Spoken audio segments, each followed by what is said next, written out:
नमस्कार दोस्तों, स्वागत है आप लोगों का मेरे चैनल के ऊपर। और अभी अभी फ़िलहाल जो है वो आज़ाद इंजीनियरिंग का आईपीओ फ़िलहाल आज ही ओपन हुआ है।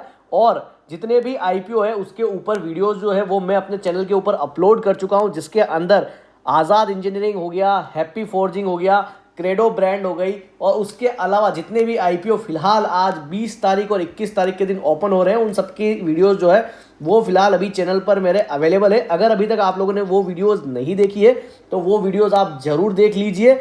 और अगर अभी तक आप लोगों ने चैनल को सब्सक्राइब नहीं किया है तो चैनल को जरूर सब्सक्राइब कर लीजिए, क्योंकि काफी इंपॉर्टेंट वीडियोस जो है वो चैनल पर आने वाली है। आज के बाजार की बात करें दोस्तों तो निफ्टी के अंदर हमें लगभग 300 पॉइंट की गिरावट जो है वो देखने को मिली, और मार्केट जो है वो लगभग आप कह सकते हो कि 1.5% के आसपास आज हमें गिरते हुए दिखाई दिया, जिसके अंदर की सेकंड हाफ के अंदर बहुत ज्यादा गिरावट जो है वो हमें देखने को मिली है। वहीं अगर मैं सेंसेक्स की बात करूं तो 930 अंकों की गिरावट के साथ जो है वो मार्केट बंद होता है, और बिल्कुल डे लो के ऊपर आकर के मार्केट जो है वो अपनी क्लोजिंग करता है। ऐसा भी नहीं है कि कहीं उसने रिकवर करा, और लगातार मार्केट जो है वो एंडिंग के अंदर आप कह सकते हो कि डे लो पर क्लोज करता है। किसी भी तरीके की कोई रिकवरी जो है वो आज हमें मार्केट के अंदर हमें नहीं देखने को मिलती है। वहीं अगर हम लोग बैंक निफ्टी की बात करें तो वहां भी हमें लगभग 1% की गिरावट जो है वो देखने को मिली, और बैंक निफ्टी भी बिल्कुल डे लो पर आकर के ही क्लोज होता है, और 425 अंकों की गिरावट के साथ ही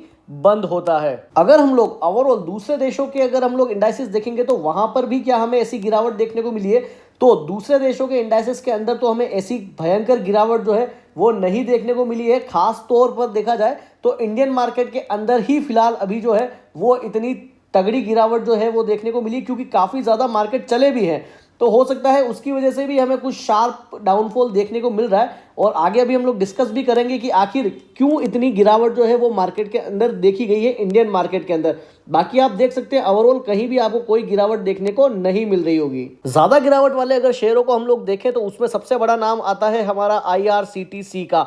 लगभग आप कह सकते हो कि 7.25% के आसपास की गिरावट हम लोगों को इस शेयर के अंदर देखने को मिली, और बिल्कुल डे लो के आसपास ही ये अपनी क्लोजिंग करता है। तो क्या इस पर्टिकुलर गिरावट के अंदर कोई बड़ा कारण है जिसकी वजह से इतनी बड़ी गिरावट आई है? तो दोस्तों ऐसा कहीं कोई हम लोगों को अभी न्यूज नहीं देखने को मिली है कि इतनी बड़ी गिरावट हमें इसके अंदर देखने को मिल सके। प्राइमा फेसे अगर देखा जाए तो यही देख करके लग रहा है कि ओवरऑल मार्केट की गिरावट की वजह से हमें इस पर्टिकुलर स्क्रिप्ट के अंदर जो है वो गिरावट देखने को मिली है, क्योंकि पिछले 6 महीनों के अंदर काफी ज्यादा चला भी है। अगर 23% ये और 7% गिरावट देखी जाए तो 30% के आसपास की बढ़ोतरी हमें इस पर्टिकुलर स्टॉक के अंदर देखने को मिली है। आप देख सकते हैं यहां से आप एक शार्प ग्रोथ हमें इस पर्टिकुलर शेयर के अंदर देखने को मिली, तो उसी कारण से भी हो सकता है कि गिरावट में भी उसने उसी तरीके से परफॉर्म किया है। अगली कंपनी की बात करूं दोस्तों तो वो है इंडियाबुल हाउसिंग फाइनेंस। उसके अंदर भी हमें आज लगभग आप कह सकते हो कि 10% के आसपास की गिरावट देखने को मिली, और आप कह सकते हो कि एक शार्प गिरावट जो है वो भी इस शेयर के अंदर देखने को मिली। काफी ज्यादा न्यूज ढूंढने के बाद भी इसके अंदर हमें किसी भी तरीके की खबर जो है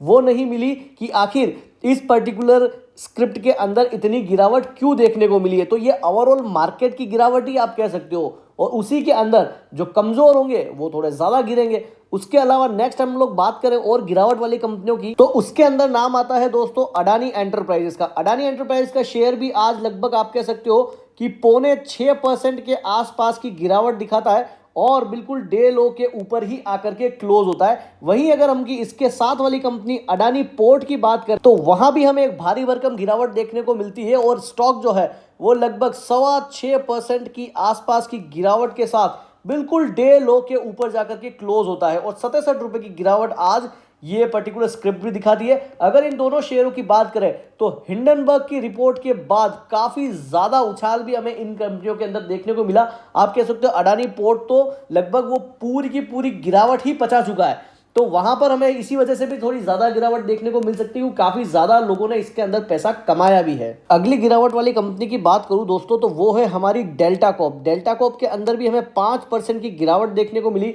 और स्क्रिप्ट जो है वो बिल्कुल डे लो के ऊपर क्लोज हुई। अगली कंपनी की मैं बात करूं दोस्तों तो वो है हमारी पिरामल एंटरप्राइजेस। पिरामल एंटरप्राइज के अंदर भी हमें लगभग 8% के आसपास की गिरावट देखने को मिली, और स्क्रिप्ट जो है वो 76 रुपए की गिरावट के साथ बिल्कुल डे लो के ऊपर आकर के क्लोज होता है। तो यहाँ पर भी हमें एक तगड़ी गिरावट देखने को मिली है। अगली कंपनी की बात करूं दोस्तों तो वो है हमारी इंडिया सीमेंट। इंडिया सीमेंट के अंदर भी हमें 8% की गिरावट देखने को मिली और उसके बाद स्टॉक जो है वो थोड़ा रिकवर जरूर करता है, लेकिन फिर भी डे एंड जो है वो 8% की गिरावट के साथ ही होता है। अब दोस्तों आखिर आप लोग सोच रहे होंगे कि मैं वो तमाम कंपनियों को ही क्यों बता रहा हूं जो आप कह सकते हो कि 7% या 8% या 9% की गिरावट के साथ बंद हुई है।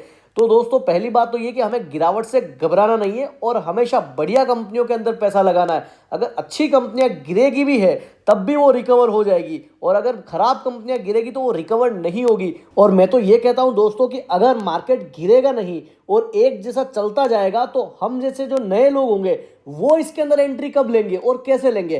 भाई अगर गिरेगा तभी हमें सस्ता माल मिलेगा और तभी हम लोग अपनी परचेजिंग कर पाएंगे। बिल्कुल मार्केट के टॉप पे अगर हम लोग खरीदेंगे तो हमेशा गिरावट का डर रहेगा। तो जब भी मार्केट करेक्शन होता है तो आपको बढ़िया स्क्रिप्ट के अंदर पैसा लगाना है। अगली भारी गिरावट हमें यस बैंक के अंदर देखने को मिली। यस बैंक का जो शेयर है वो 8% की भारी भरकम गिरावट के साथ में बिल्कुल डे लो के ऊपर बंद होता है।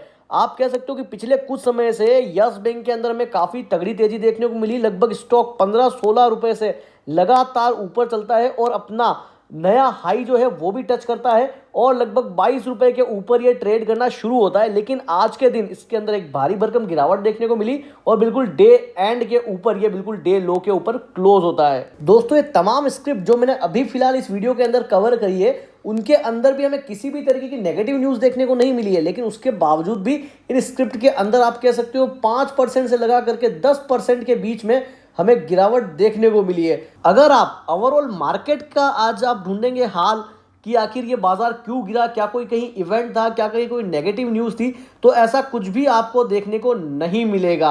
लेकिन उसके बावजूद भी मार्केट के अंदर आज एक ज़बरदस्त गिरावट हम लोगों को देखने को मिली। तो मुझे लगता है इसके बेसिकली 2 कारण हो सकते हैं, जिसके अंदर पहला जो कारण है वो है अगेन कोविड-19 के कुछ केसेस जो है वो इंडिया के अंदर फाइंड आउट हुए हैं। और अगर दूसरे कारण की बात करूं दोस्तों तो वो है आने वाला समय क्रिसमस के समय पर जो FIIs होते हैं वो छुट्टियों पर होते हैं और इसी वजह से आप कह सकते हो कि दिसंबर के एंडिंग टाइम के अंदर हमें थोड़ा मार्केट जो है वो गिरावट के अंदर भी हमें देखने को मिलता है। और काफी समय से इंडियन मार्केट जो है वो आप कह सकते हो कि तेजी के अंदर है और उसी वजह से हो सकता है कि हमें ये गिरावट जो है वो देखने को मिली है। तो पहला हो सकता है हमारा कोविड-19 का कारण और दूसरा हो सकता है आने वाले क्रिसमस की छुट्टियां। तो दोस्तों ऐसी गिरावट का हम लोगों को ऐसे मौके पर फायदा उठाना है और अच्छी स्क्रिप्ट्स के अंदर हमें हमारा पैसा जो है वो इन्वेस्ट करना है। तो दोस्तों अगर वीडियो अच्छी और इन्फॉर्मेटिव लगी हो तो वीडियो को जरूर लाइक कर देवें और चैनल को जरूर सब्सक्राइब कर लेवें। Thank you.